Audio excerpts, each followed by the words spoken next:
अगर ये तय था कि हम लोगों को जर्नलिज्म में आना और हम एक दिन मिलेंगे, तीनों चर्चा करेंगे, तो ये डेस्टिनी ऐसी क्यों नहीं हो सकती थी? जब हम कॉलेज पास आउट कर रहे थे तब तय हो जाता है कि हम तीनों को साथ मिलकर काम करना है। भले ही हम सेना की वर्दी पहन के देश की सेवा नहीं कर पाए, लेकिन कलम की ताकत से भी देश की उसी तरीके से, बल्कि कई मामलों में उससे ज्यादा। बगैर किसी तकल्लुफ के बोल रहा हूँ मैं, क्यों ये शायद किसी भी प्रोफेशन में चले जाते नहीं हो पाता। यूज़र में आके आप लोगों को कैसा लग रहा है? मैंने तो नहीं सोचा था कि तुम मुझे बुलाओगी। क्यों? बहुत सारी बड़ी बड़ी शख्सियतें हैं जिनके अभी तुम्हें इंटरव्यू करने बाकी हैं। ऐसा कहते हैं ना, इट्स ऑल अबाउट डेस्टिनी। मैंने तो कभी नहीं सोचा था कि मैं इस फील्ड में आऊंगी। हाँ ठीक है, हम टीआरपी की रेस में हैं, बट हमसे अधिक नोबेल प्रोफेशन डॉक्टरी का है। लगता है दुनिया शायद कई बार ज्यादा खूबसूरत इसलिए कि आपको नहीं पता कल क्या होना है। देखिए, काफी मतलब खराब चीजें चलती ही जर्नलिज्म में, एक दूसरे की टांग खींचना। किस प्रोफेशन में नहीं है? मेरी पहली सैलरी थी 1753 रुपये। मेरे को तो ये था कि ये तनख्वाह भी कम है लेकिन मुझे चाहिए। जर्नलिज्म की बात करें कि मेल डोमिनेटिंग इंडस्ट्री मानी जाती है। क्या बात कर रही हैं आप?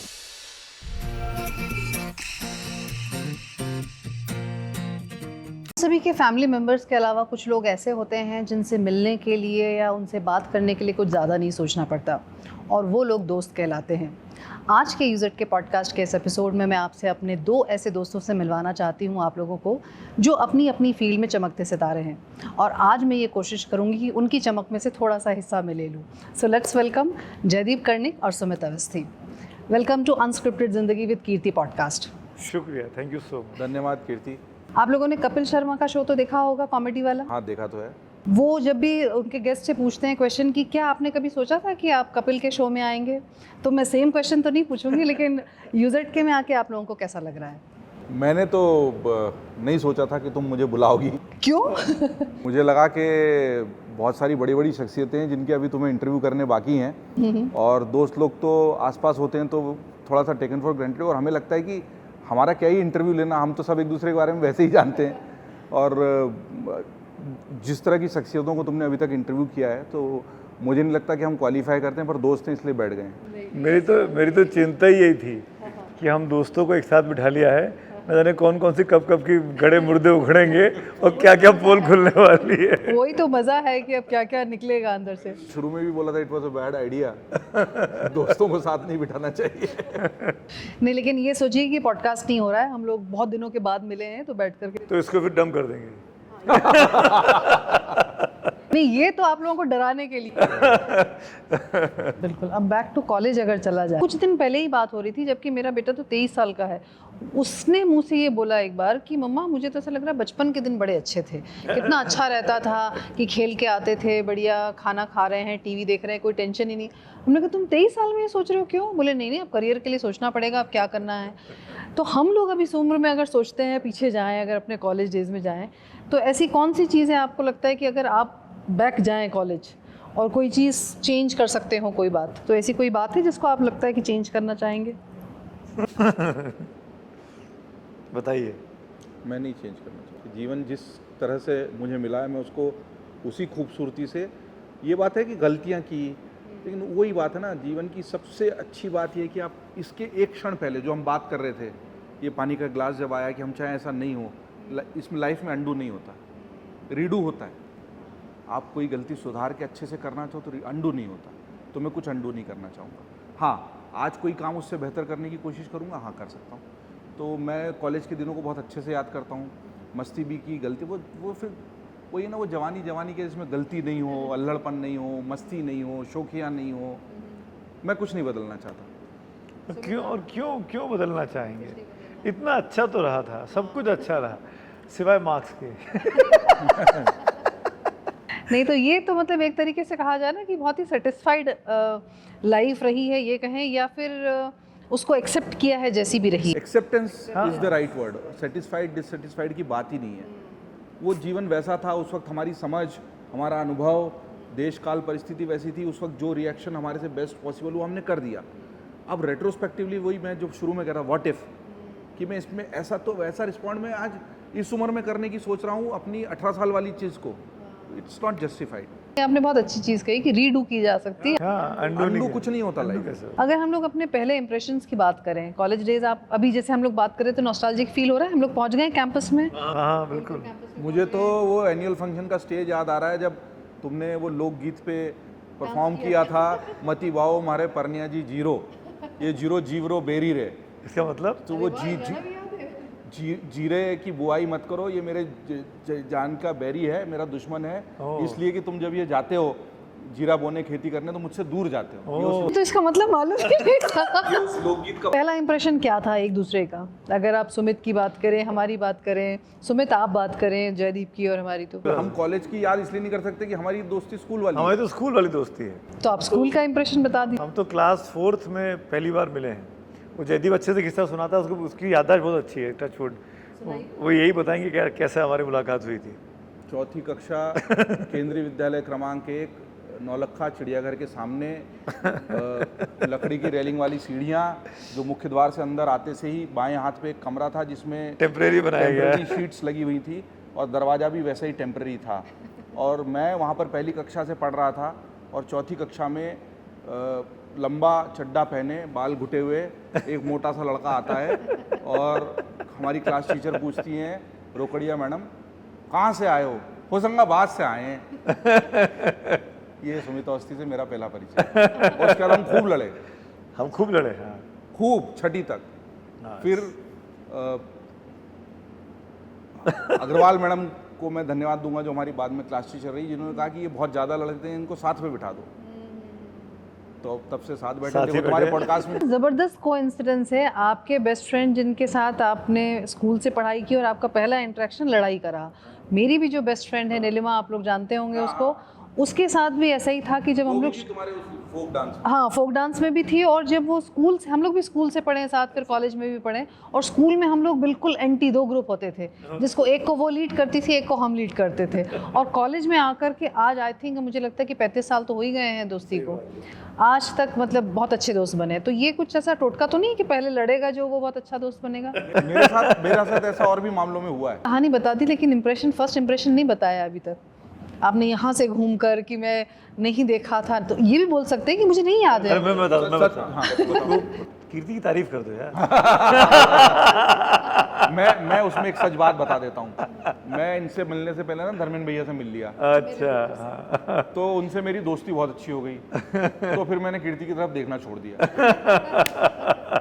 नहीं, मुझे तो ऐसे आपका परिचय है क्योंकि आप लोग बायो में थे, तो बायोलॉजी के लिए मेरा मतलब जयदीप करने को, जयदीप के आसपास जो दोस्त थे वो अपने दोस्त हो गए। तो हम जो मैथ्स के लड़के थे जो ज़्यादा बदमाशी करते थे, मतलब ऐसा मुझे लगता है, बैक बेंचर्स हम अपने आप को कहलाते थे, तमाम पिक्चर्स हैं उन दिनों की। तो उसमें जो हॉस्टल के बच्चे थे ना होलकर के, जो बायो वाले बच्चों के साथ रहते थे, तो उनके थ्रू ये इंप्रेशन आया था कि कीर्ति सिसोदिया हैं और वो चौहान। उस वक्त आप चौहान थे, अब हुई सिसोदिया।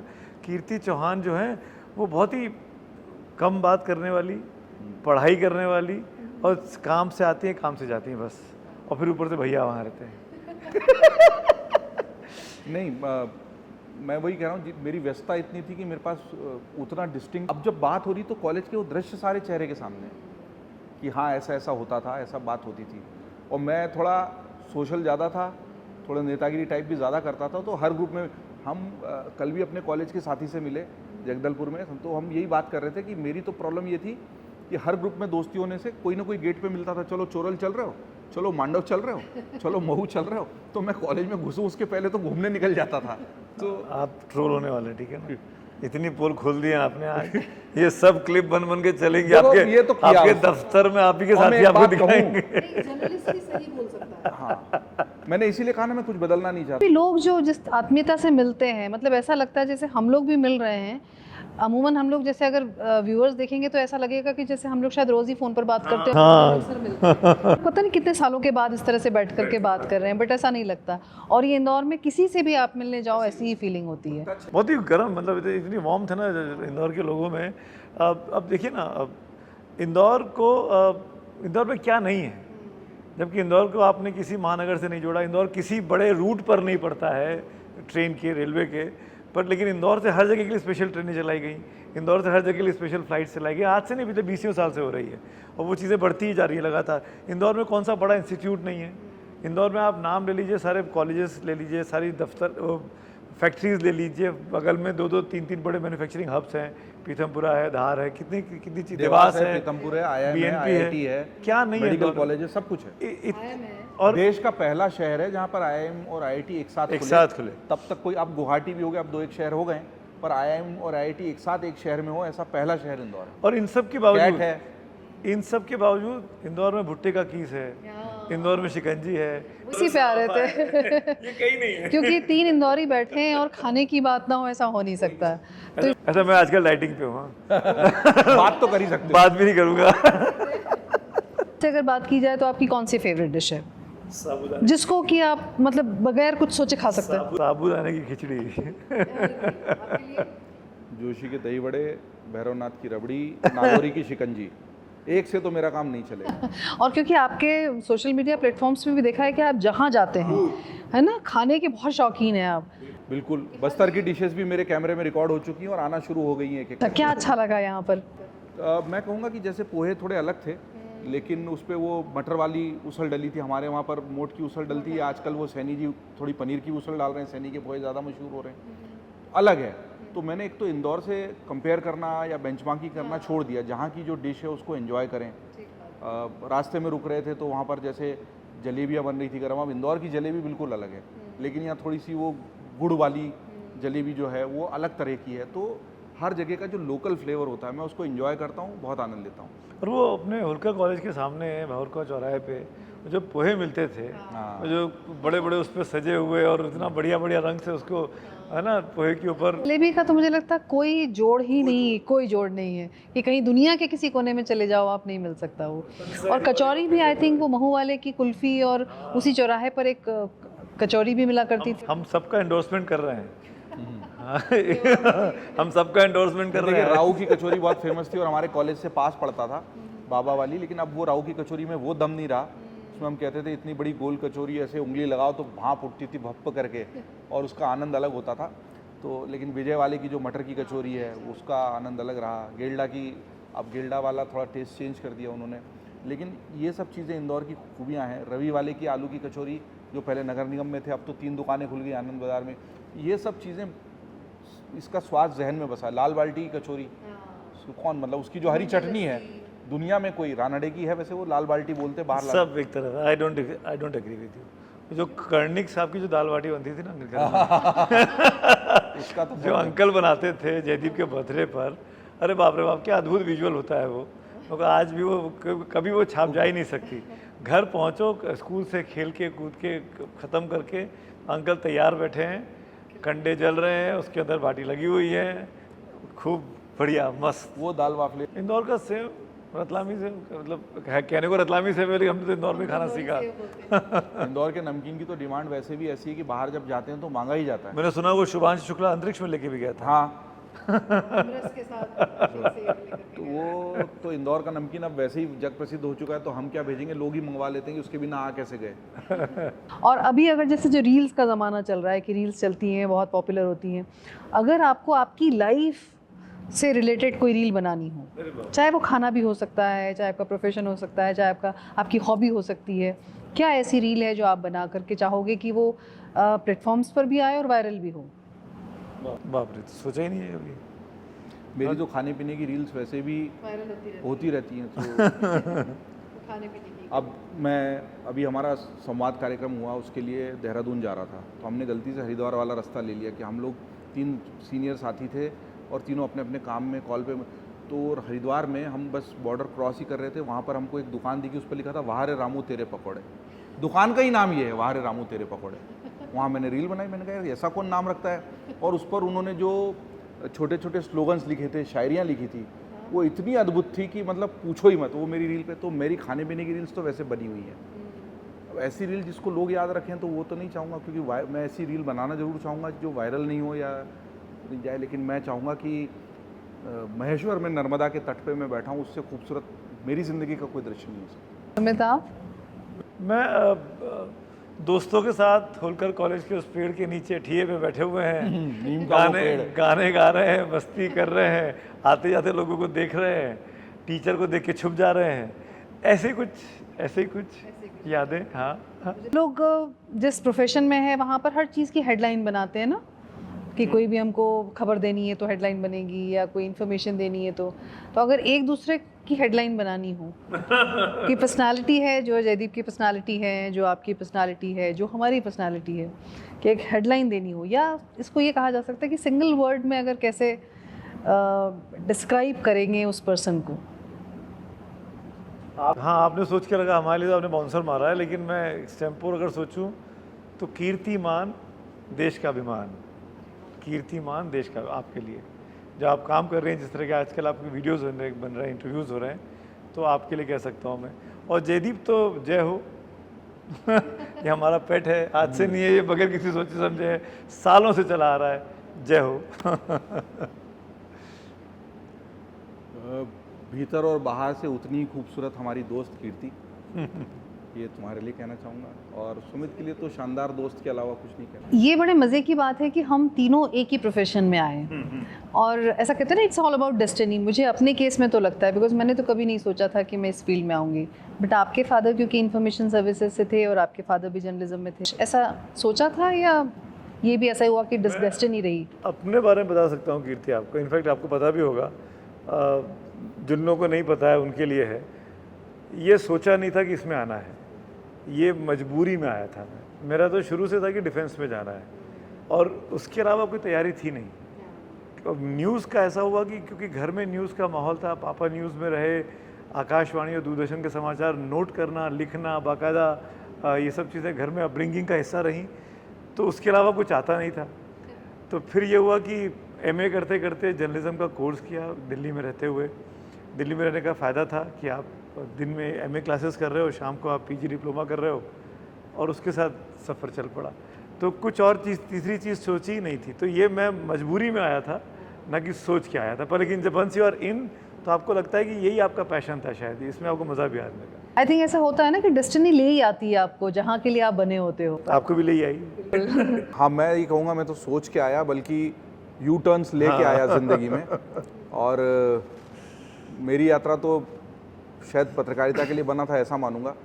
मेरी इसमें हम दोनों समान हैं, मैं और सुमित, कि मेरा भी पहला प्यार डिफेंस ही था। मैं 5वीं 6ठी से पिताजी जब भी घर पे फ़ोन करके पूछते थे कि बर्थडे पे गिफ्ट क्या लाना, मैं कहता मशीन गन ले आओ पापा, मैं सारे दुश्मनों को उड़ा दूंगा। तो और कॉलेज के जीवन में तो एक बहुत बड़ा मोड़ तब आया जब हम प्रतिमान संसद प्रतियोगिता में दिल्ली गए थे, और दिल्ली में हमने वो प्रतियोगिता जीती, देवी अहिल्या विश्वविद्यालय प्रथम आया, मुझे सर्वश्रेष्ठ वक्ता का पुरस्कार मिला। तो हमने उस समय में विश्वविद्यालय से अखबार निकाला, प्रयास नाम से। तो मेरा पत्रकारिता से जो औपचारिक जुड़ाव था वो था, लेकिन इससे पहले भी मेरे जीवन में पत्रकारिता का प्रवेश हो चुका था। जब मैं 10वीं में था तो गर्मी की छुट्टियों में तो मैं रोज़ दैनिक भास्कर जाता था, ये शायद कम लोगों को मालूम है, तो आपके पॉडकास्ट भी, क्योंकि आपकी शुरुआत तो नई दुनिया से हुई थी। तो मेरी नौकरी नई दुनिया से शुरू हुई, लेकिन मैं लगातार 3 से 4 महीने तक दैनिक भास्कर के दफ्तर में, पहले मुझे आधे घंटे के लिए बुलाया गया, लेकिन मेरा मन वहाँ ऐसा रमा, 10वीं कक्षा ये साइकिल लेके मैं भास्कर के दफ्तर जाता था। वो ये था कि हमको सबको अपने करियर की चिंता भी उसी वक्त सताने लगी जब अखबार बिल्कुल पीक पे जा रहा था, और वहीं से हमारी राहें बदल गई, मेरी तो खास तौर पे। तो एक थोड़ी लंबी कहानी है कि मुझे अचानक नौकरी में जाना पड़ा, पर वहाँ मेरा पत्रकारिता का दूसरा औपचारिक परिचय हुआ, और फिर मैं वहाँ से एक कॉरपोरेट नौकरी में चला गया, मल्टीनेशनल कंपनी। मैंने 4.5 साल वो नौकरी की, और अचानक एक दिन उस नौकरी को छोड़ के मैं नई दुनिया से जुड़ गया। तो मैं तो कई यू टर्न लेते हुए वहीं आया जो शायद मेरी ज़िंदगी में लिखा था पत्रकारिता। एग्जैक्टली यही कहा जाता है ना कि जो डेस्टिनी है वो आपको कैसे भी लेकर आएगी, लेकर आएगी। अब कैसा लगता है, मतलब अब तो आप लोग इस फील्ड में रम चुके हैं, और अब वो नहीं याद आता पुराना आपका पहला प्यार एनडीए वाला? बिल्कुल आता है, क्यों नहीं आता। जब इस तरह की चीज़ें हों, जब ऑपरेशन सिंदूर को होता हो देखो सामने से, और आप एयरविंग के छात्र रहे हो, आपने एयरफोर्स की एनसीसी में जब आप थे एयरविंग में, तो आपने जो क्या था, क्या बोलते थे उसको, पैराग्लाइडिंग की हो, उन दोनों की चीज़ों में, और यहीं रायपुर में माना में की थी। ऐसा नहीं लगता कि ये प्रोफेशन भी हमको एक ऐसा प्लेटफॉर्म देता है कि हम इतने सारे लोगों से मिलते हैं, लाइफ को बहुत अलग अलग नज़रिए से समझते हैं, तो ये भी एक इनरिच करता है लाइफ को? ये बात आपने बिल्कुल ठीक बोली। जैसे सुमित भी बता रहे थे कि भले ही हम सेना की वर्दी पहन के देश की सेवा नहीं कर पाए, लेकिन कलम की ताकत से भी देश की उसी तरीके से, बल्कि कई मामलों में उससे ज़्यादा, इसलिए कि वहाँ पर तो आपका फोकस क्लियर है, टारगेट क्लियर है, डिसिप्लिन लाइफ है, और क्या करना है और क्या नहीं करना है तय है। अभी हम जिस काम में हैं, प्रोफेशन कहना तो थोड़ा गलत होगा, मैं मिशन ही मानता हूँ इसको, तो उसमें विविधता इतनी ज़्यादा है। आप कभी खिलाड़ी से मिल रहे हो, कभी राजनेता से मिल रहे हो, कभी एवरेस्ट चढ़ने वाले से मिल रहे हो, कभी किसी सेना के व्यक्ति से मिल रहे हो, किसी धर्म प्रचारक से मिल रहे हो। तो जीवन के इतने विविध शख्सियतों हैं जो अपनी जीवन में ऊंचाइयों पर भी हैं वो भी, और बहुत सामान्य हैं वो भी। तो ये बहुत दिलचस्प काम है और इसमें आपको बहुत रोमांच का अनुभव होता है। रोज़ नए नए लोगों से आप मुलाकात करते हो, उनसे मिलते हो, उनके जीवन के बारे में जानते हो, फिर उस पर लिखते हो, बोलते हो या वीडियो बनाते हो। और इसमें ऐड करना चाहूँगा, जयदीप की बात से सहमत होते हुए, अब अगर किसी तकल्लुफ़ के बोल रहा हूँ मैं कि हुज़ हू तो ठीक है, आपको आपकी संस्थान की वजह से एक्सेस मिल जाते हैं कि आप दुनिया में हिंदुस्तान का जो जिन लोगों ने नाम रोशन किया सबके पास आपका एक्सेस हो जाता है। पर मज़ा आता है आज भी आम आदमी से मिलने में। मज़ा आता है कि जब आम आदमी के बीच में बैठ के उनके जैसे फॉर एग्ज़ाम्पल अभी हम लोग बस्तर से आ रहे हैं, मेरे ख्याल से इतना क्लोजली हमने आदिवासी कल्चर को बीते 24 घंटे में देखा है जो शायद हम दिल्ली में बैठ के कितना भी पढ़ लें हम कभी अनुभव नहीं कर पाते। और बमुश्किल हम 5-7 लोगों से मिले होंगे इस 24 घंटे में, पर उन्होंने जो किस्से कहानियाँ अपने जीवन के बारे में बताए, उससे लगा कि देखो ये कितना अलग जीवन है, कितनी अलग भाषाएं हैं, अपने हिंदुस्तान का हिस्सा रहते हुए। तो ये जो विस्मय करने वाली जो चीज़ें हैं ना, आपको आश्चर्य में डालने वाली चीज़ें, ये ज़्यादा अट्रैक्ट करती हैं। और ये शायद जर्नलिज्म में रहते हुए हो सकता था, ये किसी भी प्रोफेशन में चले जाते तो शायद नहीं हो पाता। एग्जैक्टली वही चीज़ हमने भी अपने पॉडकास्ट में देखी कि चाहे आप बड़े लोगों को जब इंटरव्यू करो तो ऐसा लगता है कि जैसे वो जो बातें बोल रहे हैं वो हमने कहीं पढ़ी हैं या कहीं देखी हैं, सुनी है। एक आम इंसान से बात करो तो उसका संघर्ष बहुत नया लगता है। नई बात वहीं से निकलती है, नए विचार वहीं मिलते हैं, सीखने को भी ज़्यादा वहीं से मिलता है। और असली ताकत भी वो लगती है कि जिसके पास कुछ नहीं है वो अगर संघर्ष करके आया है तो उसकी जीत आई थिंक ज़्यादा है। इनफैक्ट हम तीनों एक कॉलेज से पढ़े रहे और अब तीनों बाई चांस की बात है कि डेस्टिनी एक ऐसे मुकाम पर ले आई है जहाँ तीनों एक साथ साथ चल रहे हैं। ये बड़ा ऐतिहासिक पॉडकास्ट होने वाला है। हाँ, कम से कम हम तीनों के लिए तो है, दुनिया के लिए हो ना, देखने वालों को भी अच्छा लगेगा। तो मैं सिर्फ इतना कह रहा हूँ कि डेस्टिनी में अगर ये तय था कि हम लोगों को जर्नलिज्म में आना और हम एक दिन मिलेंगे रायपुर में आके और तीनों चर्चा करेंगे, तो ये डेस्टिनी ऐसी क्यों नहीं हो सकती थी कि जब हम कॉलेज पास आउट कर रहे थे 1994 में और तब तय हो जाता है कि हम तीनों को साथ मिलकर काम करना है, हम लोग तीनों को एक जॉइंट वेंचर शुरू करते हैं। मैं जॉइंट वेंचर की कीर्ति बात पे, वो तो खैर अच्छी बात है अगर होता तो, पर मैं ये कहना चाह रहा हूँ कि हम तीनों एक प्रोफेशन में साथ मिलकर चले। जैसे मैं बताऊँ, जयदीप और मैं हमेशा अधिकतर अपने प्रोफेशन में साथ साथ रहे, लेकिन पैरेलली काम करते रहिए। किसी और संस्थान के लिए मैं किसी और, बीच में एक आध पल ऐसा आया कि हम लोगों ने एक साथ एक जगह काम किया, लेकिन अधिकतर अलग अलग रहे। पर कभी भी ये मैं टचवुड करके बोल रहा हूँ कि आज तक कभी ये नहीं लगा कि जयदीप के पास खबर पहले कैसे आ गई, कभी ये नहीं लगा कि जयदीप की चैनल पे या जयदीप की वेबसाइट पे खबर पहले क्यों चल रही है, उनके अखबार में कैसे छपा है। उल्टा मदद मिलती है, यार तुमने कैसे कर लिया यार ये तो। लेकिन मुझे लगता है कि ये पर्सनालिटी पर डिपेंड करता है, बिकॉज अगर आपकी पर्सनालिटीज वैसी हैं। नहीं, ये दोस्ती पे डिपेंड करता है, अंडरस्टैंडिंग। वो इतनी स्ट्रांग बॉन्ड है ना कि उसमें फिर वो दूसरा रास्ता है ही नहीं ना, उसमें कुछ वो द्वैत है नहीं वहाँ पे, सब सिंगुलर है। लेकिन ये भी है कि जर्नलिज्म को जिस तरीके से चौथा स्तंभ माना जाता है, लेकिन आज अगर हम देखें, जो आप कह रहे हैं कि ये तो दोस्त हैं इसलिए ये एक मतलब टसल नहीं हो रही है, लेकिन अंदरूनी भी इस तरह की काफ़ी मतलब ख़राब चीज़ें चलती ही है जर्नलिज्म में, एक दूसरे की टांग खींचना। मतलब किस प्रोफेशन में नहीं है, टेल मी। है, बट अगर हम जर्नलिज्म में हैं तो जर्नलिज्म का काम एक अलग तरीके का है कि लोगों को इन्फॉर्म करना है, बताना है सही चीज़ें, बट सब अपनी टीआरपी में अपने आप को कैसे बेटर दिखाएं। I am not defending my self. हाँ ठीक है, हम टीआरपी की रेस में हैं और हम उससे अछूते नहीं हैं, बट हमसे अधिक नोबल प्रोफेशन डॉक्टरी का है। क्या वहाँ कंपटीशन नहीं होता है? क्या वहाँ पेशेंट्स नहीं देखे जाते हैं? क्या वहाँ टारगेट्स नहीं दिए जाते हैं? क्या वहाँ तय नहीं किया जा सकता कि इस शहर का सबसे अच्छा फला विभाग का डॉक्टर ये है? मैं बात को वहाँ से उठाऊंगा जहाँ सुमित ने छोड़ा।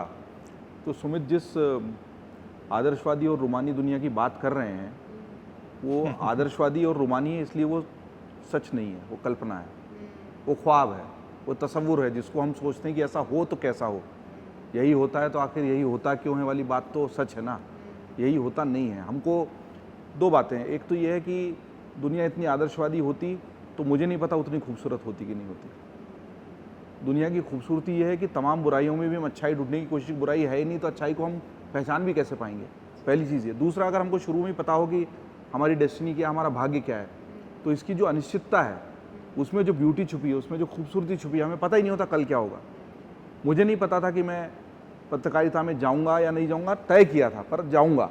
फिर जाऊंगा तो मैं किस मुकाम पे पहुंचूंगा। मैं तो प्रूफ रीडर लगा था नई दुनिया में, तमाम कॉलेज में हमने अखबार निकाला हो, लेकिन वो एक आखिरकार कॉलेज के एक उपक्रम के रूप में, एक प्रोजेक्ट के रूप में ही रहा ना, उससे लाइफ नहीं बनी, बन सकता था। मेरे ख्याल से उस ज़माने का स्टार्टअप था वो, तब चाहे स्टार्टअप शब्द पब्लिक प्रचलन में नहीं भी आया हो, पर हम उस स्टार्टअप को उस मुकाम पे नहीं ले जा पाए। प्रयोग रहा जिसने बहुत कुछ सिखाया, लेकिन अगर मुझे तब सब कुछ मालूम होता तो मैं शायद अपनी ज़िंदगी को वैसे नहीं जी रहा होता जैसे जिया। और यही खूबसूरती, और उसको मैं स्वीकार करता हूँ, इस अनसर्टेनिटी को मैं स्वीकार करता हूँ। मुझे लगता है दुनिया शायद कई बार ज़्यादा खूबसूरत इसलिए कि आपको नहीं पता कल क्या होने वाला। तो इसी में यह है कि जब अगर हमने अपने प्रोफेशन को शुरू किया और आपने भी कहा कि आपको नहीं पता था कि कल क्या होने वाला है, इस प्रोफेशन में क्या होने वाला है, और इतने साल के लंबे करियर में हम तीनों की लाइफ में, अपने करियर में ऐसे मुकाम ज़रूर आए होंगे कि उस वक्त इतनी मुश्किल फेस आई होगी या कोई बहुत बड़ा चैलेंज आया होगा और लगा होगा कि हम इसको छोड़ दें या हम गलत उसमें आ गए हैं या बहुत हिम्मत दिखानी पड़ी होगी। ऐसा कोई अनफेवरेबल इंसिडेंस ऐसा हुआ?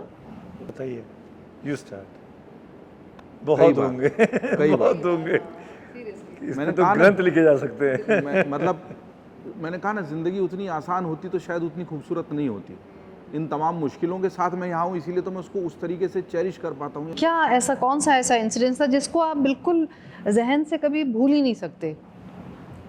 वर्स्ट भी कह सकते हैं और अच्छा भी कह सकते हैं, दोनों। वैसे बहुत सारे हैं, लेकिन मैंने शायद किसी औपचारिक मंच पर ये आज तक नहीं कहा, लेकिन मैं कहूँगा कि अप्रैल 2011 का वो दिन जब मैं नई दुनिया इंदौर में संपादक था और नई दुनिया किसी अन्य संस्थान को बिक गया था, और उस दौरान जो कुछ मैंने फेस किया और जो मेरे भीतर था वो शायद मेरे साथ ही भीतर ही चला जाएगा चिता। उसने मुझे जितना दुखी किया, क्योंकि उन 4 साढ़े 4 सालों में मैंने जितना परिश्रम किया, मेरी पत्रकारिता का मुझे लगता है कि सबसे संघर्ष का भी और सबसे सीखने वाला और सबसे सुंदर और सबसे उपलब्धियों से भरा दौर भी वही रहा।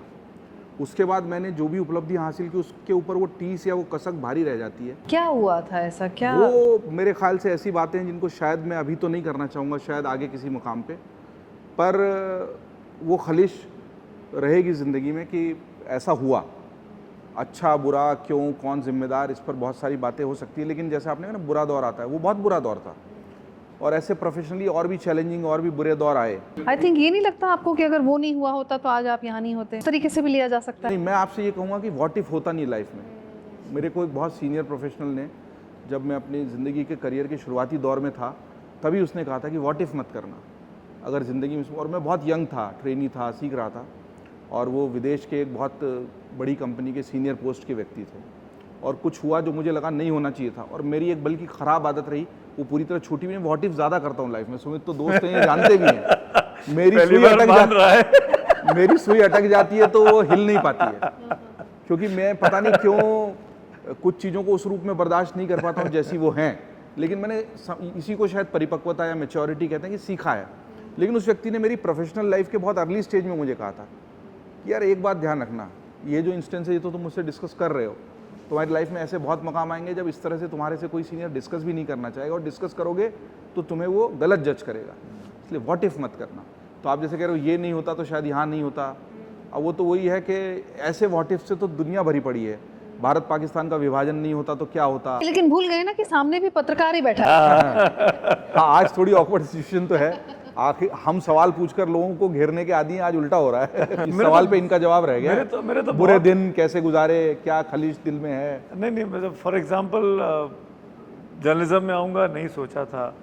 हम लोग साइंस के छात्र रहे, होलकर साइंस कॉलेज के पास आउट। मैं मैथ्स पढ़ रहा, आप लोग बायो में पढ़ रहे। नहीं, और उस वक्त तो ये भी होता था ना, आप अगर थोड़ा अच्छे पढ़ने में हो तो आपने मैथ्स ले लो, थोड़ा और उससे नीचे हो तो आप। ये जो ग्रेडेशन था ना, ये जो ग्रेडेशन था कि आर्ट्स के जो छात्र होते हैं वो सबसे नकारे होते हैं। अगर आज मुझे चुनने को कहा जाता तो मैं ह्यूमैनिटीज ही लेती। मैं भी ह्यूमैनिटीज। अब समाज बदल गया। मैं साइंस नहीं लेता। 10th में मजबूरी में अपने दोनों सब्जेक्ट लिए 12th के लिए। कॉलेज पहुंचे तो मैथ्स पकड़ के चलना पड़ा, क्योंकि होलकर साइंस कॉलेज में जा रहे हैं आप, कि इंदौर का सबसे प्रतिष्ठित कॉलेज है, तो वहाँ एडमिशन मिल गया है। लेकिन वो पढ़ते पढ़ते उन 4-5 सालों में एहसास हो गया था कि साइंस के स्ट्रीम के हम बच्चे हैं नहीं, साइंस से हो नहीं पाएगा। वहाँ पे जब जर्नलिज्म, जब डिफेंस की बात आई और डिफेंस में भी रिजेक्शन हो गया, समझ में नहीं आया, तो एक ही चीज़ दिख रही थी कि न्यूज़, क्योंकि घर में टचवुड ये माहौल था कि आपका जनरल नॉलेज अच्छा था आपको कुछ चीज़ें तुरंत याद रहती थी अपने दोस्तों के मुकाबले, क्विज कंपटीशन में हिस्सा लेते थे तो जीत जाते थे। तो ये सब चीज़ें ने एक हौसला बढ़ाया कि इस तरफ हम जा सकते हैं। तो जब जर्नलिज्म में आए और जर्नलिज्म में आने के बाद जब पता लगा कि यहाँ तो 24 घंटे काम करना पड़ता है, यहाँ तो ये तो थैंकलेस जॉब है, यहाँ तारीफ मिलती ही नहीं है, यहाँ सिर्फ गालियाँ मिलती हैं। तो सीरियसली बोल रहा हूँ, यहाँ पे अप्रिसिएशन मिल जाए तो उस दिन लगता है कि मतलब या तो बॉस आपको खुश करके कहना चाह रहा है कि भैया बहुत हो गया, आप जाओ इसीलिए हम तुम्हें तारीफ कर रहे हैं। तो बिल्कुल उल्टे प्रोफेशन में आए आप। और फिर जब एंकर करना शुरू किया कीर्ति, तो ऐसे कई मौके आए, जैसे IC-814 का हाईजैक की रिपोर्टिंग आप करने नेपाल गए, नेपाल में था मैं। संसद पर हमला हुआ, उस दिन मैं संसद में था, वो अपनी आंखों से देखा। वो न्यूज़ ब्रेक मेरी ही बदकिस्मती कि मेरे मुंह से हुआ, मेरे दिमाग से हुआ। कल्पना चावला का कोलंबिया जब लौट रहा था, नीचे मैं एंकरिंग कर रहा था, वो घटना मैंने दुनिया को बताई। तो कुछ ऐसी ऐसी चीज़ें घट गई लाइफ में ना। अब 2014 का चुनाव कवर कर रहे थे लोकसभा का, तो मुरली मनोहर जोशी जी के साथ टिफ हो गया एक, बीजेपी के इतने बड़े नेता, वो मतलब इनफैक्ट, और वो ब्रॉडकास्ट हुआ। तो इन 4-5 इंसिडेंट में ऐसा लगा कि अगर संस्थान का बैकअप नहीं होता तो शायद हम अकेले रह जाते। अच्छा काम करते रहो और आपका काम चल रहा है, कोई आपके काम में बाधा पैदा नहीं कर रहा है, आपको एक दफ्तर की काम करते हुए दूसरे दफ्तर से ऑफर आ रहे हैं, इसका मतलब आप अच्छा काम कर रहे हो। और यही मोटिवेशन रहा पिछले 28-30 सालों का। तो ऐसे बहुत से, मतलब निटी-गिटीज़ में जाऊँगा तो बहुत किस्से हैं। हाँ, नए इंसिडेंसेस होते हैं। जब आप लोग इसमें आ गए इस फील्ड में और अच्छे से काम कर रहे थे, और जब पहली सैलरी मिली होगी, तो याद है कुछ अभी कि पहली सैलरी से क्या क्या क्या लिया था, क्या क्या किया था? मैं बताऊँ? बताओ। मेरी पहली सैलरी थी 1753 रुपये। वो चेक आज भी मेरे पास है, मैंने बुनाया ही नहीं।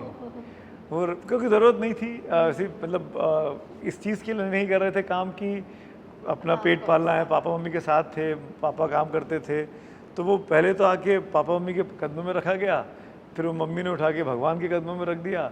तो आज तक भगवान की उसमें, मम्मी की रामायण में वो चेक आज भी रखा हुआ है 30 सालों से। वो स्टेट बैंक का चेक है, अब तो स्टेट बैंक में मेरा अकाउंट भी नहीं है, उस ज़माने में हुआ करता था।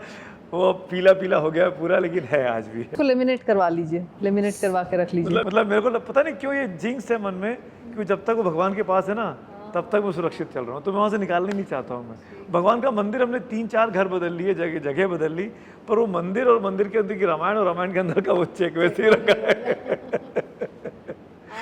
मेरी पहली तनख्वाह पत्रकारिता से तो नहीं आई थी, जैसा मैंने कहा मैं एक मल्टीनेशनल कंपनी में चला गया था, लेकिन मेरी पहली तनख्वाह भी 1800 रुपये ही थी। और मेरी स्थिति वैसी नहीं थी, तो मेरे को तो ये था कि ये तनख्वाह भी कम है लेकिन मुझे चाहिए, क्योंकि पिताजी NTC में थे और वहाँ पर वॉलंटियर रिटायरमेंट हो गया था कंपलसरी, और मेरी 2 छोटी बहनें थी, तो मुझे ही कमाना था। तो मेरे लिए तो पहली वो जो तनख्वाह थी वो इसलिए थी कि घर का सामान आता रहे, घर का काम चलता रहे। तो उस 1800 रुपये को तो मैं कभी, हाँ, पर वो पे स्लिप मेरी अभी भी रखी हुई है, इनका चेक रखा हुआ है, मुझे तो उस पैसे की ज़रूरत थी, तो पैसा तो मैंने निकाल लिया था, लेकिन वो पे स्लिप आज भी मेरे पास है जो 1800 रुपये वाली, और वो मुझे हमेशा ज़मीन से जुड़ा रहने में और मोटिवेट करने में बहुत मदद करती है। कि वो उस वक्त का जो वो हाँ, समय था, वो उस पैसे की कीमत सिर्फ मैं ही समझ सकता हूँ, क्योंकि उसको मैं शब्दों में नहीं समझा पाऊँगा, चाहे शब्दों से ही मेरी आजीविका चलती हो। लेकिन उस पहली तनख्वाह का जो मेरे लिए महत्व है, सभी के लिए होता होगा, बिल्कुल सबकी ज़िंदगी में होता है, अलग अलग तरीके से होता है, लेकिन मैं, क्योंकि फिर वहीं से यात्रा शुरू हुई, फिर वहाँ से आगे बढ़ते हुए आज ईश्वर ने वो मकाम दिया, लेकिन वो पहली तनख्वाह, उसकी पहली पे स्लिप और उसके इम्पोर्टेंस को मैं कभी नहीं भूल सकता। जर्नलिज्म की बात करें तो वहाँ पे जेंडर का जो एक कहा जाता है कि जो डिवीज़न है और जिस तरह का वहाँ पर उनका आधिपत्य है, क्योंकि मेल डोमिनेटिंग इंडस्ट्री मानी जाती है, आपको लगता है कि फीमेल्स के लिए, और जैसे बाहर अगर सुने, बाहर कई लोगों को ऐसे सुनने में आता है कि जर्नलिज्म, इवन हमने खुद भी सुना है अपने लिए भी, कि भाई मीडिया या जर्नलिज्म ये तो लेडीज़ के लिए, लड़कियों के लिए नहीं है। बट आज तो आप देखिए कि सब हर परिवार से आ रही हैं, अच्छे घरों से भी लड़कियां आ रही हैं और काफ़ी अच्छा भी कर रही हैं। तो क्या कभी ऐसा सिनेरियो था, या अभी भी आप लोग भी बहुत अलग अलग जगह पर काम करते हैं, इस तरह का सिनेरियो देखने को मिलता है, स्पेशली ये जो सेफ्टी वाली बात होती है? कीर्ति, फ्रैंकली स्पीकिंग, अब 30 साल हो गए इस प्रोफेशन में, और 30 साल से हम एक्टिवली कई सारे न्यूज़ रूम में काम किया। बहुत कुछ बदला है, सोच में, विचार में, परसेप्शन में।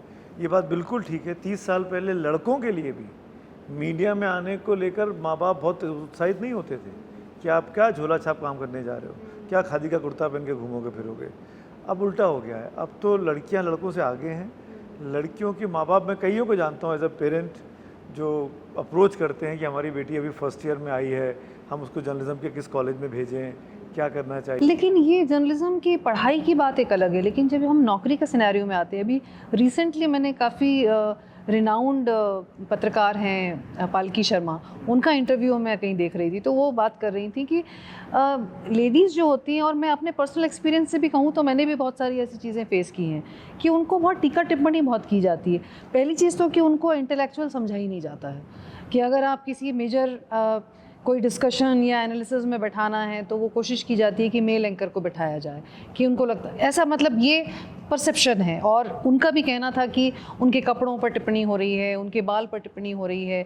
तो इस तरह के सिनेरियो आप लोगों ने देखे हैं ऐसे? मैं ऐसा नहीं मानता, मतलब मैं ऐसे बिल्कुल, मैं इसलिए नहीं कह रहा हूँ कि मैं मेल हूँ इसलिए मैं ऐसा कह रहा हूँ।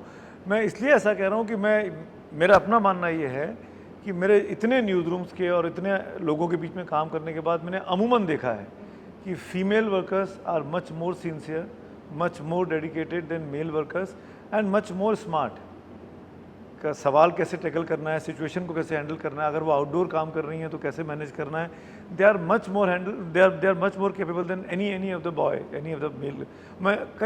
मैं नाम लेना नहीं चाहता हूँ क्योंकि हम इस प्रोफेशन में काम कर रहे हैं, किसी को छोटा करना नहीं चाहता हूँ, पर पुरुषों में मैं ये कहता हूँ कि पुरुषों में ये इनसिक्योरिटी रहती है कि ये हमसे आगे कैसे निकल रही हैं। उस चक्कर में वो औरतों के बारे में या फीमेल, और ये मेरे ख्याल से जर्नलिज्म में हर प्रोफेशन की दिक्कत है कि वो और महिलाओं को जज बहुत जल्दी करते हैं, उनके बारे में स्ट्रिक्चर ज़रूर पास करेंगे। जैसे आपने कहा टीका टिप्पणी करना आप ही के शब्दों में, वो माइंडसेट की दिक्कत है, वो हमारे सोशल एटमॉस्फेयर की दिक्कत है, और वो सब प्रोफेशन में हो सकता है। अभी भी हम ये कहें कि भले हम इक्वालिटी की बात करते हैं, बट हमारे समाज में अभी भी स्ट्रॉन्ग वुमेन्स या कैपेबल वुमेन्स को नहीं आ रही हैं बहुत। आप जैसी बैठी हैं स्ट्रॉन्ग वुमेन देखिए, एक साथ दो पत्रकारों को मैनेज कर रही हैं बेटा, क्या नहीं, मैं सीरियसली बोल रहा हूँ। अब सोच में, विचार में काफ़ी अंतर आया है, और मैं उसकी बहुत बड़ी वजह मानता हूँ। एक तो एजुकेशन को लेकर सीरियसनेस आई, लड़कियों को हायर लेवल पे पढ़ाने को लेकर समाज में अब काफ़ी जागरूकता है। पहले लड़कियां 11वीं 12वीं कर लें, मेरे अपने घर में का एग्जांपल है, मेरी अपनी दीदियां हैं जो बड़ी, वो 12वीं के बाद शादी कर दी गई हैं, पर उनके बच्चे अब लॉ हो गई हैं और वो आज उनकी उम्र 25-28 साल की हो रही है, उनको शादी की कोई चिंता नहीं है, उनकी अपनी बेटी की कि नहीं पहले कुछ अच्छा कर ले, वो विदेश में। तो अब मैं कह रहा हूँ कि ऐसे बहुत से एग्जाम्पल हैं, सोसाइटी में चेंजेस आए हैं। जैसे जैसे हम ग्लोबल से ग्लोकल हो गए ना, तो मिल गया जो कल्चर, इसका ये फ़ायदा भी आया हुआ है। तो आपको नहीं लगता कि ऐसा कोई डिस्क्रिमिनेशन? नहीं, डिस्क्रिमिनेशन है, पर वो तेज़ी से वो गैप कम होता जा रहा है। जयदीप, आप क्या सोचते हैं? मेरा ये मानना है कि इसमें इस सिक्के के दोनों ही पहलू उतने ही सच हैं जितने वो दिखाई देते हैं। आप किस तरफ से उस सिक्के को देख रहे हैं सिर्फ इस पे निर्भर है। मैं ये भी नहीं कहूँगा कि महिलाओं के साथ डिस्क्रिमिनेशन होता ही नहीं है, और मैं ये भी नहीं कहूँगा कि सिर्फ ऐसा ही होता है। मैं ये भी नहीं कहूँगा कि सिर्फ महिलाएं ही बहुत बढ़िया काम कर रही हैं, और मैं ये भी नहीं कहूँगा कि वो अच्छा काम नहीं कर रही। इसमें ब्लैक एंड वाइट नहीं है, ग्रे एरिया बहुत सारा है, और केस टू केस बेसिस पे चीज़ें बहुत अलग हैं। लेकिन मैं ये ज़रूर कहूँगा कि आज से 20-25 साल पहले जब हमने अपने न्यूज़ रूम में काम शुरू किया था, तब से अभी की परिस्थिति में बहुत बड़ा अंतर आया है। महिलाओं को उस वक्त शायद दबाया जाता होगा, लेकिन तब भी वो उतने अच्छे से काम करती थी। और न्यूज़ रूम में उस वक्त, मेरे पास कोई सर्वे या डेटा इस वक्त रेडीली अवेलेबल नहीं है, जितनी महिलाएं हर न्यूज़ रूम में होती थी उससे कई गुना ज़्यादा भी हैं। आज हम कोई भी एक वांट निकालते हैं अपनी पोजीशन के लिए, तो उसके अगेंस्ट अगर हमको 50 CV मिले हैं तो उसमें से 40 फीमेल कैंडिडेट्स के होते हैं। तो आना भी वही चाह रही हैं, इच्छा भी उन्हीं में है, ज़्यादा संख्या में आपको काम करने के लिए तैयार मिलती भी वही हैं, वो आना चाहती हैं जर्नलिज्म। ये तो मैं अपना खुद का अनुभव से डेटा बता रहा हूँ। हम लोग हायरिंग करते रहते हैं डेस्क जॉब और रिपोर्टिंग दोनों के लिए, बल्कि रिपोर्टिंग में जाने की उनकी इच्छा ज़्यादा है प्रबल। उनको जाना है, फील्ड में रिपोर्टिंग करना है, स्टोरीज़ बनाना है। और जिस तरह की सेफ्टी और सिक्योरिटी की आप बात कर रही हैं, वो अब इशू नहीं रहा है। अब इशू इंडिविजुअल बेसिस पे है कि क्या आपके अंदर कोई प्रेजुडिस है, या आपकी कोई इंडिविजुअल इशू है, या किसी पर्टिकुलर न्यूज़ रूम में कोई बायस प्रिवेल कर रहा हो, तो उस न्यूज़ रूम का प्रॉब्लम है। तो मैं इसमें 2 रिक्वेस्ट करूँगा, क्योंकि आपने जो सवाल पूछा है बहुत गंभीर है। आप खुद एक हमने तो आपको कॉलेज के समय से देखा, और आज आप कॉन्फिडेंटली ये सब चला रही हैं पॉडकास्ट वगैरह। प्लीज़ इसको जनरलाइज मत कीजिए। Now it is individual, now it's no more gender discrimination, it is individual. किसी फीमेल कैंडिडेट में या एम्प्लॉई में मैं कहूँगा, हो सकता है कि कुछ ऐसा कॉम्पिटेंस का इशू हो कि वो परफॉर्म नहीं कर पाई, तो उसको फीमेल बोल के आवरण में मत ढकिए। ये मैंने सीनियर पोजीशन पे रह के खुद देखा है। वहीं पर कोई लड़का बहुत अच्छा काम कर रहा है तो उसको भी उस तरीके से डिस्क्रिमिनेट मत कीजिए। ये इंडिविजुअल इशू ज़्यादा हो गया है। अब इसको जेंडर बायस के नाम पे मैं ये भी नहीं कर रहा हूँ कि नहीं होता, मैं फिर से वहीं जाऊँगा। जेंडर बायस भी प्रिवेल करता है, महिलाएं फिर भी अच्छा कर रही हैं, और कुछ लोगों के मन में महिलाओं को लेकर, उनकी वेशभूषा को लेकर, उनके, ये ह्यूमन साइकी है। इसको फिर केवल न्यूज़ के प्रोफेशन तक सीमित नहीं करते, नंबर वन। और दूसरा, जिस दिन हम इसको जनरलाइज कर देते हैं, फिर हम उस दिन ऐसे बहुत सारे केसेस जो सचमुच वैसे नहीं थे उनको भी उसी टोकरी में डाल देते हैं, और फिर वो चीज़ें सेग्रीगेट नहीं हो पाती। छोटे शहरों की महिलाओं में, बच्चियों में काफ़ी ज़्यादा कोशिश है, प्रयास है कि वो बड़े शहरों में आके काम करें, और उन्हीं लोगों में मैं जितना अच्छा काम वो कर रही हैं जो छोटे शहरों से निकल के आ रहे हैं बच्चे, चाहे महिला हो चाहे पुरुष हो, बालक हो बालिका हो, दोनों बहुत अच्छा काम कर रहे हैं, क्योंकि उनके अंदर एक ललक है, उनके अंदर एक भूख है, उनके अंदर एक पागलपन है। जो शहरों में रहने वाले लोग हैं, जिनके बच्चे, जिनके माँ बाप ऑलरेडी खाए पिए हैं, इनका पेट भरा हुआ है, उनके अंदर भूख नहीं दिखाई देती मुझे। इसीलिए अब चूंकि हमने प्रूफ रीडर से यहाँ तक की यात्रा तय की, और जो मैं आपसे कह रहा था, सुमित ने भी उस बात की पुष्टि की कि उस समय में और अभी में न्यूज़ रूम में जो परसेंटेज का फ़र्क आया, उस पर सर्वे भी होगा, तो यही प्रूव होगा। उस समय का डेटा किसी को देखना पड़ेगा और अभी का डेटा देखना पड़ेगा। इसीलिए एक वरिष्ठ के नाते मैं तो अपने सारे सहयोगियों को भी और कुलीग को हमेशा ये समझाता हूँ कि अब हर चीज़ को आप सिर्फ मेरिट पे डील करो। इस टास्क को सबसे अच्छे से कौन परफॉर्म कर सकता है या कर सकती है, सकती लगाओ भी मत। ये टास्क है, इस तरीके से परफॉर्म होना है, जो अच्छे से करे उसको करना है। इसमें हमको ये लाना नहीं चाहिए। इसको लाने से क्या हो रहा है ना कि फिर चीज़ें ज़्यादा गड़बड़ हो। ख़त्म करें तो एक थोड़े से सीरियस नोट पे ख़त्म करते हैं, क्योंकि अभी तो हम सीरियस ही थे। नहीं अभी तक सीरियस नहीं थे। अगर लाइफ की फ़िलॉसफी हर किसी की अलग अलग होती है, चाहे कैसी भी लाइफ गुजरी हो, हमें कुछ सुधारना ना हो, लेकिन एक फ़िलॉसफी रखते हैं ताकि हम अपनी जो कुछ भी, जैसी भी ज़िंदगी जी रहे हैं, उसको बहुत अच्छी तरीके से जी सकें, और हमारे बच्चों को या आगे जो भी हमको फॉलो करें, हम एक तरीके से उनको एक लेगेसी दे सकें थॉट्स के ज़रिए। तो क्या आपकी फ़िलॉसफी है आप दोनों की लाइफ की? तुम्हें बताओ, ऐसे ज़्यादा एकदम से सेंटी कर दिया। गंभीर मामला है। मतलब शब्दों में पिरोना इस चीज़ों को कि एक सेंटेंस में या 2 सेंटेंस में बात ख़त्म हो जाए, वो आसान नहीं है। लेकिन मैं इस चीज़ में बड़ा बिलीव करता हूँ कीर्ति, इनफैक्ट आप सबको एहसास भी होगा इस बात का कि जियो और जीने दो। आपको अपने आप को थोपना नहीं है किसी पर, और सामने वाले को कभी नीचा नहीं दिखाना है। तो let live and let live. तो एक लाइन में तो यही कह सकता हूँ जो अभी तुरंत समझ में आता है। और इस बात में मैं बड़ा विश्वास करता हूँ अपने जीवन में कि जो होता है वो अच्छे के लिए होता है, और जो नहीं होता है वो और भी अच्छे के लिए होता है। बच्चन साहब की लाइन है, मुझे हमेशा याद रहती है। मन का हो तो अच्छा, नहीं हो तो और भी अच्छा। ये हरिवंश राय बच्चन जी ने अमिताभ बच्चन से कहा था, और मुझे लगता है कि उसमें बड़ी गूढ़ फिलॉसफी ऑलरेडी छुपी हुई है। बिल्कुल ठीक कहा सुमित ने, और मेरा भी यही मानना है। जैसे मैं, आप जो मुझसे लाइफ की फ़िलॉसफी पूछ रही हैं, मैं पूरे पॉडकास्ट के दौरान बताते आया हूँ। कुछ भी अंडू नहीं हो सकता, इसलिए अंडू करने की चिंता छोड़ दीजिए। आप उससे सबक ज़रूर ले सकते हैं। कल हम बस्तर में बात कर रहे थे, मैंने वहाँ भी ये बात कही कि आप इतिहास को बदल नहीं सकते, पर उससे सबक ले सकते हैं। मेरी अपनी ज़िंदगी के इतिहास को, या जिससे भी हम लोग बात कर रहे हैं इस पॉडकास्ट के माध्यम से, बदल नहीं पाएंगे, आगे के लिए सबक ले पाएंगे। और सबक लेने में भी इतना सीरियस नहीं होना है कि ज़िंदगी को जीना ही छोड़ दें। ज़िंदगी इतनी खुशमिजाज, इतनी हसीन बनी रहेगी। गलतियाँ होती हैं, कोशिश कीजिए कि उनसे सबक लें। किसी का हाथ रह के बुरा नहीं करें, अनजाने में हो जाए क्षमा मांगें, और एक सर्वशक्तिमान में पूरी आस्था रखें, वो है।